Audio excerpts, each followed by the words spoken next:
বাংলাদেশ খেলাফত মজলিসের আমির শাইখুল হাদিস আল্লামা মামুনুল হক বলেছেন, ভারতীয় সংবিধানের মূলনীতির ভিত্তিতে প্রণীত একাত্তরের মুক্তিযুদ্ধের চেতনার পরিপন্থী ৭২-এর সংবিধান বাংলার মাটিতে চলতে দেওয়া হবে না। শনিবার সন্ধ্যা ৬টায় স্থানীয় পৌর পার্কের উন্মুক্ত মঞ্চে বাংলাদেশ খেলাফত মজলিস গোপালগঞ্জ জেলা শাখার উদ্যোগে অনুষ্ঠিত গণসমাবেশে প্রধান অতিথির বক্তব্যে তিনি এসব কথা বলেন।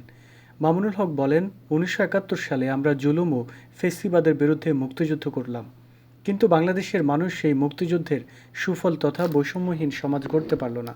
বরং আমাদের পার্শ্ববর্তী একটি রাষ্ট্র আমাদের দেশের অভ্যন্তরীণ বিষয়ে হস্তক্ষেপের মাধ্যমে ১৯৭২ সালের বাংলাদেশের মুক্তিযুদ্ধের ফসলকে ছিনতাই করে মানুষের ইচ্ছা ও অভিপ্রায়ের বিরুদ্ধে গিয়ে ৭২-এর মুক্তিযুদ্ধ বিরোধী একটি ভারতীয় আধিপত্যবাদের সংবিধান তৈরি করে। এই সংবিধানের মধ্য দিয়ে বাংলাদেশের মানুষের মুক্তিযুদ্ধের চেতনাকে হত্যা করা হয়েছে। খেলাফত মজলিসের আমির বলেন, কলকাতার দাদাবাবুদের আধিপত্যের বিরুদ্ধে একটি মুসলিম জাতিসত্তার জন্য আমাদের পূর্বপুরুষরা লড়াই করেছে। এই লড়াইয়ের মধ্য দিয়ে ১৯৪৭ সালে পূর্ব পাকিস্তান নামে মুসলিম জাতিসত্তার এক জনপদের জন্ম হয়েছে।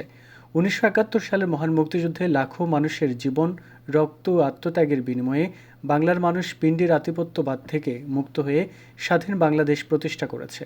মামুনুল হক বলেন, আগামী গোপালগঞ্জ হবে ইসলামের গোপালগঞ্জ, ফেসিবাদের বিরুদ্ধে রুখে দাঁড়ানোর গোপালগঞ্জ।